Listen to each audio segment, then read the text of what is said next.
Tonight on STV3, students present their research and writing at the annual Scholars in Action Week. Plus, see the best outfits from the For the Culture fashion show and gala. All that and more tonight on STV3. Hello and welcome to tonight's edition of SCTV3 Weekly News. I'm Patrick Fergus. And I'm River Mitchell. Thank you for joining us.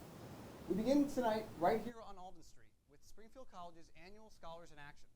Students present their academic research and writing to the Springfield College.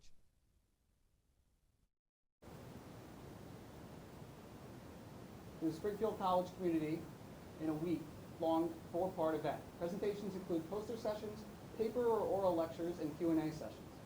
SCTV3's Emma Bynes and I reveal how the event is put together and why it has been a flagship service for the college's academic life for more than 20 years. This week, Springfield College held Scholars in Action, allowing students to present research projects and other pieces of work to showcase to students and faculty.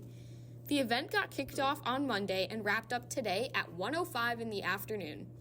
This event was organized by Assistant Director of Research, Grants, and Educational Development, Matthew Ferrari. This is the 21st year of Scholars in Action, and it's a big undertaking. We start planning in the fall. We have a committee of faculty members and staff members of about 14 or 15 people, and we meet once a month. The event lasts 4 days. It's every April, and it usually involves about 100 student participants, sometimes more. On Monday, Scholars in Action got started with their kickoff event in Fuller, which showcased music, dances, and literary readings. The second day of the event was held in the Fieldhouse, geared toward research projects surrounding science and other critical interpretation projects. All the students had posters up as people walked around to different stations. One of these projects focused on the study of optical frequency in duration and physical activity for enhancing resilience in coping with college students, presented by senior Julia Brillo. So I know that a lot of college students go through stress, anxiety, and depression, and I wanted to look at kind of like the physical activity aspect of that and how it enhances resilience and coping abilities by triggering like release of mood, regulating neurotransmitters. For me, my freshman and sophomore year at Springfield College, I kind of dealt with some mental health issues, and I decided to join the track team my junior year here, and my mental health actually decreased a lot, so I wanted to focus more on this. There were more events yesterday and today inside Dodge, highlighting presentations from students, with many of the students majoring in communications, sports journalism, and English. For a lot of students, the process of seeing everything come together has been really positive. So this being my first year and getting to be in Scholars in Action is really exciting. Working on this big project and getting this opportunity is super cool. It was a long process, but very good that we got there. I feel very proud of myself. I mean, I put a lot of work and effort into this, so also getting to see my classmates is nice. It's been a really cool experience. Scholars in Action was a great opportunity for students all across the college to present their work.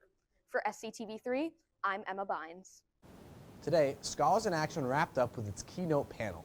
Graduate students talked about their path to grad school. Last night, Springfield held a screening of the new ESPN documentary entitled The Other Hurley. The film focuses on UConn men's head coach Dan Hurley and how his life in the legendary Hurley basketball family has made him into the coach he is today. The screening was held in Dodge and featured alums like Dave Saronic, a producer for ESPN, and Joe Arruda, a Hartford Courant beat writer for the UConn men's basketball team. After the screening, Arruda, Saronic, and legendary ESPN journalist Jeremy Schaap held a discussion about the documentary and fielded questions from the audience. Saronic graduated from Springfield in 2012 and spoke on how his time here has helped him in his professional career. Perseverance, definitely, for sure, and pursuit. As great as this program is, and it's fantastic that it's still growing and growing, it's not the world's biggest. We don't, maybe have things that other things have, but we have a lot of great people who work really hard and will scratch and claw where others might not. For those interested in watching the documentary, it can be found on the ESPN app. Next week, Springfield will host a movie that's a first-of-its-kind film for Muslim Americans. Ramadan America focuses on 5 stories set during Ramadan and Eid, and aims to show the differences between the two in the U.S., specifically how Muslim Americans treat the traditions of holidays.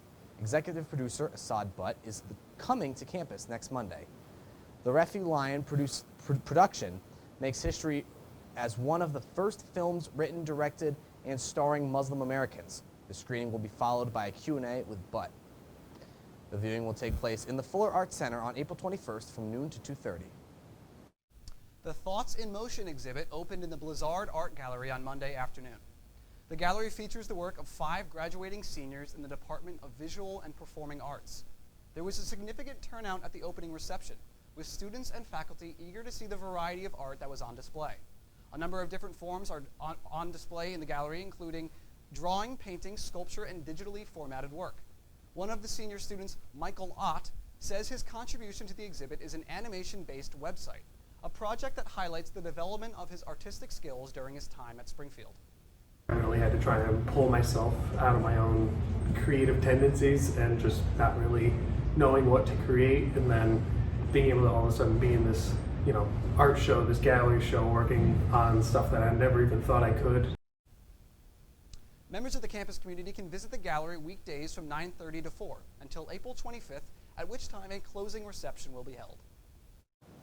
The 10th annual Tom Waddell Symposium was held last Friday in the Dodge Room. The headlining guest for the event was Chris Rim, a 2021 Springfield graduate. Rim, who now works as a reporter covering the Los Angeles Chargers for ESPN, spoke about his time at Springfield. He also addressed how he found success in the modern landscape of journalism. After a Q&A session with Rim, senior soccer player Dylan Mortensen received this year's Waddell Award specifically for his work with Team Impact, which pairs kids with illness or disabilities with college sports teams. As the Waddell Award winner himself, Rim said it's always valuable to hear from alumni who have found their footing in the industry. Yeah, it's awesome, man. I was a student just 4 years ago, so being back on campus is super cool. I haven't been here in a while. It looks different. It was cool to see a bunch of familiar faces and friends. And I think when I was in college, I would always want someone to come back and speak to us, and then be able to reach out to them who was, literally in my shoes, just to show me that, I can do it, it can be done, and a person that I can reach out to. So like, I always want to be that person if I can be. The Springfield College website features a page called The Legacy of Tom Waddell for those interested in learning more about his life and his lasting impact. Last Thursday and Friday night, the Alden Street a cappella group held its annual spring concert. And though it's just lines you, for me it's true, and never seemed so right before. Treated to harmonizing voices and sweeping melodies. The Alden Street A Cappella Club is a student-led organization that allows its members to practice their passion for singing. The concert consisted of solo and group acts, with some songs chosen by the performers including Yellow by Coldplay and Something Stupid by Frank and Nancy Sinatra. Those in attendance were able to tweet at the Alden Street A Cappella X page and show their love for their favorite singers. Luckily for those who didn't make it, the concert was recorded and can be found on the Springfield College YouTube channel. The temps have been up and down recently, but what's the forecast looking like for the next week? Kyle Valentine is in Studio B with our local and national weather updates. Kyle? Thanks, River. Taking a look at this week's forecast, April showers will continue, but the sun will start to shine a little more as we head into the second half of April. Starting tomorrow morning, early risers will see the sun around 7 in the morning for about an hour until a blanket of clouds roll in and remains until Saturday night. Easter Sunday is expecting some sun to shine earlier in the day until the afternoon, when the clouds return through Monday and bring showers on Tuesday morning. Still, some beautiful spring weather comes back in the afternoon before ending the week with light showers on Thursday. Temperatures will see low averages of mid-40s and highs in the mid-60s, with Saturday having a high temperature of 79 degrees. Now let's turn to some national weather headlines. Now halfway through April, rainfall has been affecting many areas around the United States. States like Kentucky have had rain for multiple days in a row, causing flooding in cities around the Ohio River. Other sources of water, like creeks and streams, have also reached points of causing overflow. Many are left with damages that will cost thousands and even millions. For those who stayed, rescue crews will be around for anyone who is looking for help. As the murky waters start to disappear, flood cleanups have begun as life in Kentucky slowly starts to get back to normal. Sending it back to Pat and River in Studio A. After the break, we hear from communications and sports journalism professor Martin Dobrow about his upcoming book. Stay tuned. Oh, Vanessa. You gonna text her back?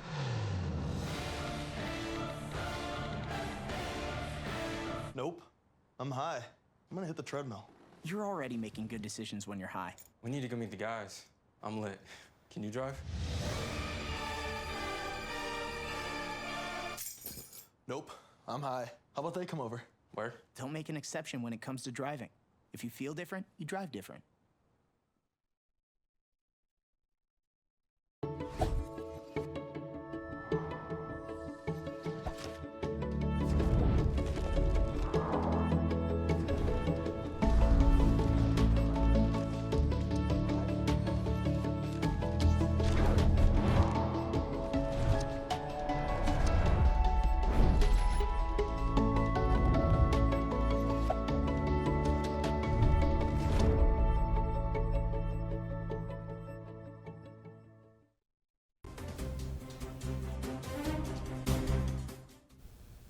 Martin Dobrow has been at the head of the Communications and Sports Journalism Department since its inception 26 years ago. This semester is Dobrow's first time back teaching since he took a year-long sabbatical. Dobrow has been working hard on his third book, and SCTV3's Corwin Dixon spoke to him about his writing process and what the book centers around.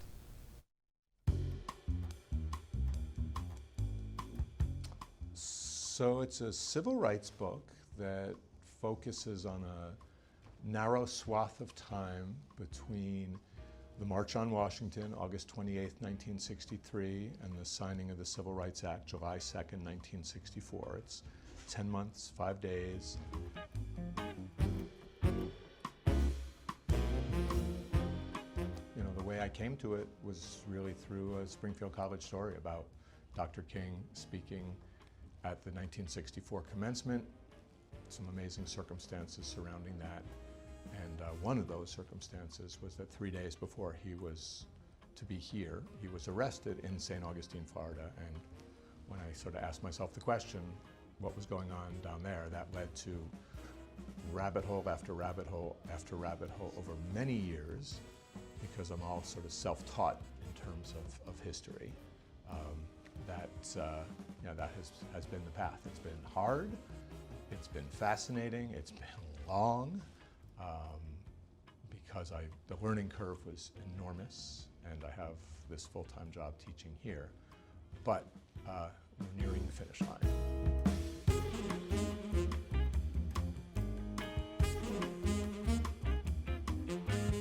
I guess I've always just been drawn to what I consider to be great stories. I trust my own heart, that when my heart is really activated by something and I'm just powerfully interested in it, that I feel like I have a chance to make others powerfully interested in it. And sports opened that up for me for a long time. I mean, there's a lot of drama in sports. It is, by definition, it's unscripted drama. We don't know what's going to happen. It often is the pathway into deeper, richer stories that have little to do with the outcome of a game or of a season, but some great human stories. And so I really enjoyed telling those human interest sports stories for a long time, and might open to that again. But this one then just sort of came at me in a surprising way when I just one day found this story about Dr. King coming here, and I just found myself so curious about it. And the more I dug into it, the more interesting it became. And it just wouldn't let me go. So I've had to follow it. I've had to really change my life for a long time to make this happen. But it's also allowed me to meet some of the most fascinating people I've ever met in my life, and to grow in some ways that I never would have anticipated. Dobrow said the book is set to be published later this year by Cambridge University Press. Now we turn over to some national headlines from this past week. In the trial centered around the deaths of former NHL star Johnny Gaudreau and his brother, a judge rejected the defense's argument that the Gaudreau brothers' drinking contributed to their deaths. The brothers were killed in August of 2024 when they were struck by a car allegedly driven by a man under the influence. SCTV3's Caitlin Kupiak has more. Sean Higgins was back in court on Tuesday facing multiple charges relating to the death of former NHL player Johnny Gaudreau and his brother Matthew in August of 2024. Higgins, who had a blood alcohol level of .087 when his Jeep struck and killed the pair last year, sat in court as Judge Michael Silviano heard arguments from both Higgins' attorney and the prosecution. Higgins is currently facing 6 charges, including aggravated manslaughter and reckless vehicular homicide. A member of Higgins' family tried blocking a camera as tensions ran high outside the Salem County Courthouse after a judge rejected the defense's argument Tuesday that the Gaudreau brothers' drinking contributed to their deaths when an allegedly drunken and enraged driver fatally struck them as they cycled in Salem County, New Jersey. If you're intoxicated, you shouldn't be riding your bicycle on the street, especially in that area because of the lack of lighting. Higgins could be seen wiping away tears in the courtroom. The 44-year-old's attorney argued Johnny and Matthew Gaudreau's blood alcohol levels were higher than Higgins the night they were killed.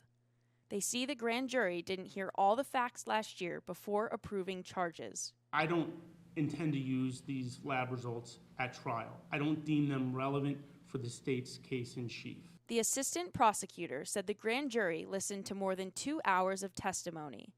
According to witnesses who testified, the brothers were riding single file on the side of the road in Oldsman Township last August before they were struck and killed. It happened the day before their sister's wedding. Police say Higgins admitted he had been drinking, and they say he was speeding and illegally passed the car before the deadly crash. The judge ruled the indictment was sound. Once again, finds that it was a clean presentment. The state did not present half-truths to the grand jury. The state presented all relevant evidence. Reporting for SCTV3, I'm Caitlin Kupiak. Higgins faces a maximum of 70 years in prison if convicted on all counts. His lawyers have rejected a plea offer of 35 years. On Sunday night in Los Angeles, burglars tunneled through a concrete wall and gained access to a jewelry store. The criminals made off with upwards of $20 million worth of watches, gold chains, and other merchandise. SCTV3's Liam Shannon has more on the search for the robbers. You can hear the drilling, that's it. But somehow they were able to turn off the cameras and the alarm. Love Jewels was broken into Sunday night just past 10 p.m., losing 2 decades worth of products and business in mere hours. The thieves worked nightly to carve a tunnel into the store, believe the store owners. The thieves were somehow able to turn off the alarm system and cameras, as well as cut the power to the store, allowing them to stay in the store for hours. They drilled into one of the store's safes, an ordeal that would have taken well over 3 hours. The tunnel was dug through the vacant building next door to Love Jewels on South Broadway in downtown Los Angeles. For the family-owned vendor, this is the second time they have been robbed in this fashion. The shop owner's son, who did not wish to be identified, believes at least one of the thieves had been in the store before, as it appeared that they knew their way around the store. Here for 5-6 hours, and in that time they were able to get in the safes, which usually if the alarm went off, they wouldn't be able to get in it for an hour. But since it didn't go off, they had all night here, and they cleared out everything. They literally dug a whole hole. They probably were digging it for a month. You know, they planned. The Los Angeles police are investigating the situation. They have documented the losses from the burglary and want to see justice served in this case. Reporting for SCTV3, I'm Liam Shannon. The LAPD and the FBI are closely analyzing the limited security footage, and there is no update on any suspects at this time. With the rapid growth of artificial intelligence, online scammers are coming up with new ways to target users. Shoppers especially are falling victim to scams about potential sales. SCTV3's Shane Barron has more. With artificial intelligence only getting better and better every day, it can be difficult for some people to identify what's real and what's fake. Now, with new AI tools to make professional-looking websites with ease, it can be even harder to spot fake websites and fall victim to scams. Vasul Jakal, the corporate vice president of Microsoft Security, shared how they do their part to find scams before they get to you. So it starts with really getting this intelligence and understanding the patterns so we can then protect against these frauds. We detect the bot sites, and then we do a lot of work to take down the bot sites. And given the intelligence that we have, We've also been able to help law enforcement with that intelligence so they can take actions, including imprisonment. Some tips for protecting yourself against these fake sites are to avoid websites highlighting a limited time deal or limited inventory. Look for typos, especially in the URL. Some of these sites may clone or try to mimic real companies. If you're on social media and click on a link that takes you to a shopping site, close out of that page and go to the site independently. Also, check the reviews. Similar wording and all 5-star reviews are usually red flags. And finally, when you do buy something, pay with a credit card. For SCTV3, I'm Shane Barron. Microsoft says it has stopped over $4 billion in fraud attempts in the past year. When we come back, Dante Iafredi has the latest updates on Pride Athletics on SCTV3 Sports Extra. Hello everyone, I'm Sam McGilpin, one of the 3 producers on our new show called Thursday Night Springfield. I'm a regular person, but the competitor in me wants to know what it's like to face a football player. That's why in our segment called Got What It Takes, I'll be going up against one of your fellow student athletes. Oh, and also, in our segment called Field Pass, I'll be doing a 100-yard interview with the Division III AP National Coach of the Year, Mike Sarasulo. Catch the fastest 30 minutes in sports on May 1st at 7:30 p.m. on SCTV3's YouTube channel. Jordan knows he shouldn't eat this entire bowl of nachos, but tonight he's earned that right. Because a few hours ago in the middle of happy hour, he recognized a sign. Not from the gods or a bolt of lightning, but from a double heart, a kissy face, and a 4th ha in ha ha ha. That's when Jordan knew he was buzzed. So when it was time to go, he got a ride home instead of driving. Be a legend like Jordan. Recognize your buzzed warning signs and get a ride home. Buzz driving is drunk driving.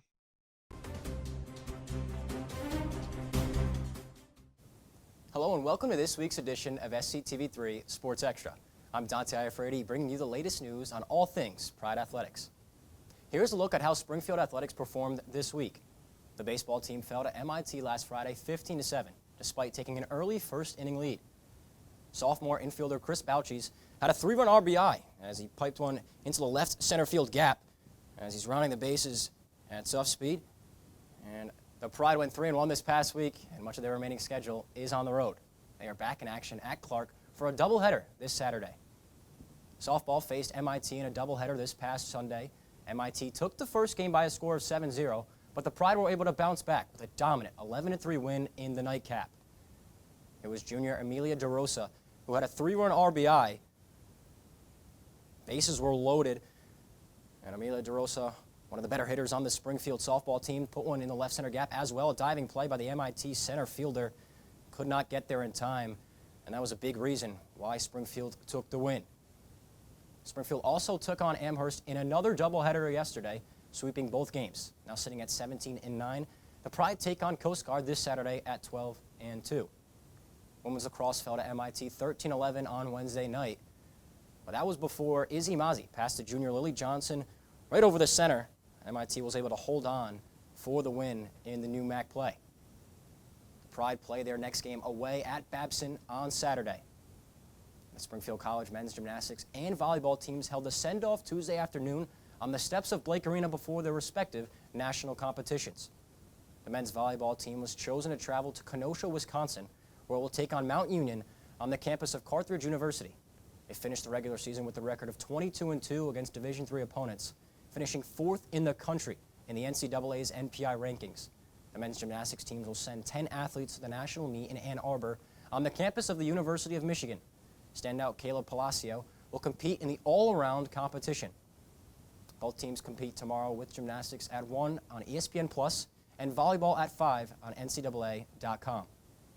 For the other Hurley movie screening event, longtime ESPN reporter Jeremy Schaap was on campus Monday night. Schaap has won 11 Emmy Awards for his work on ESPN's E60, SportsCenter, and Outside the Lines. SCTV3's Shane Barron was able to ask Schaap about his work on the film and his history with Springfield. I have been to Springfield on many occasions. I've been to the Hall of Fame a couple of times. We shot a special here about Kobe Bryant the year after he died at the Hall of Fame, actually. And when I was in college, I spent a little time actually at here at the campus at the college. My father was writing a book about a Springfield College athlete, and I came up here and did some research. I wish I knew more beyond Dr. Naismith. Obviously, everybody knows about Dr. Naismith. The last time I was on campus, my father wrote a book about him. His name was Tom Waddell. He finished 6th in the decathlon at the 1968 Mexico City Olympics. I'm sure there is more that I do know. It's just, I'm getting old. Yeah. Dave Saronic is one of our top producer directors. We worked together for many years. As I was saying earlier in the evening, you know, I think it's a testament to Springfield College, how valuable Dave is. The work, he obviously was trained here, and you know, it's so important, you know, to work with people who are not only talented, not only committed, who have a tremendous work ethic, and all those things apply to Dave, but also, you know, people who have the right values. Well, I certainly hope so, because I would like to see the program succeed. I live in the Nutmeg State as well. I like to see Danny succeed. You know, it's so hard, right, in college basketball now. There's so much turnover. You know, just when you're getting used to somebody like Aaliyah McNeely, they're gone, you know. But I know this is their most talented recruiting class ever. I mean, it's the first time they've got 3 McDonald's All-Americans, right, in the history of the program, going back, you know, 4+ decades. I mean, it goes back longer than that, but 4+ decades of prominence since Jim got there. I would be surprised that any team at this point that Danny's coaching is not competitive, but there are just so many unknowns. Shap also mentioned that he had a good professional relationship with the film's main subject, Dan Hurley, and it allowed him to be more open during the interview process. Now to take a look at this week's athletic schedule. Starting with the home schedule, men's and women's tennis has one of its biggest tests this season on Saturday against Babson. Baseball is looking for its first win against Coast Guard in 3 years when they face the Bears on Tuesday. Women's lacrosse takes on Mount Holyoke in their Pride Awareness game. As we take a look at the away schedule, men's volleyball is appearing in its 12th NCAA Division III championship tournament and will face Mount Union in the second round. Track and field travels to Storrs on Friday and Saturday to compete in the Yukon Northeast Challenge. Ending our schedule preview is men's lacrosse going up against Salve Regina. To see each team's full schedule, check out SpringfieldCollegePride.com. That'll do it for this week on Sports Extra. Stick around to see the highlights from the 3rd annual For the Culture Fashion Show and Gala. Can't believe you're doing this alone. I've done it before. I remember. You threw your back out. How you holding up? Hand me that board. Nothing wrong with getting help. I'm good. I did it when Felicia left. I'll figure it out. I know you will, but you don't have to do it alone. That's all I'm saying. If I promise to look into it, will you drop it and help me build this fence? Now you need my help. It can be a real pain sometimes, you know that? Mm-hmm. If you or a veteran you know needs support, don't wait. Reach out. Find resources at va.gov/reach.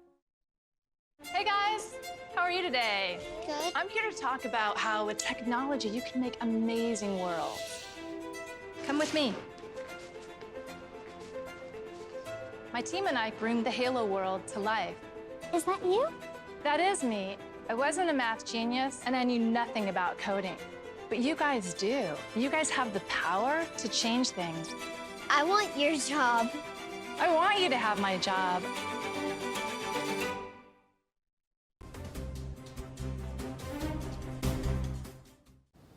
This past Friday evening, the annual For the Culture Gala took place in Judd Gymnasium. Students from all different cultural backgrounds had the chance to show off the fashion, dancing, and singing unique to their cultures. SCTV3's Caleb Knowles hit the runway to find out why the event has become a mainstay on campus.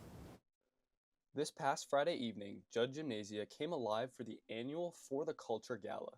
The event, put on by the Division of Campus Life and Inclusion, brought together students from diverse backgrounds to celebrate and share their cultures with the Springfield College community. Organized by the John M. Wilson Center in collaboration with the Student Trustee and Student Government Association, the night was a vibrant celebration of identity, pride, and unity on campus.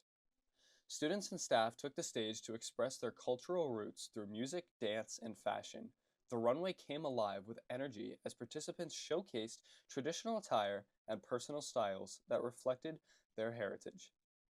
During the intermission period of the event, food was catered and served, giving everyone a chance to connect, learn, and share stories that represent traditions from around the world. Many students admitted they felt nervous stepping onto the stage in front of a large crowd, but that didn't stop them from shining. For many, it was a powerful moment of pride, a chance to represent where they come from and who they are today. I had a chance to actually represent my culture, my flag, which is kind of really important to me. So I really appreciate this actually fashion show that led me to do this. So I'm so happy. It means a lot because there's not many Iranians in the area. So it's nice. It's nice to be able to represent my culture. From stunning vocal performances, to cultural dances, to even poems about struggle and hardships of people around the world, the crowd rose to their feet, cheering for every performer.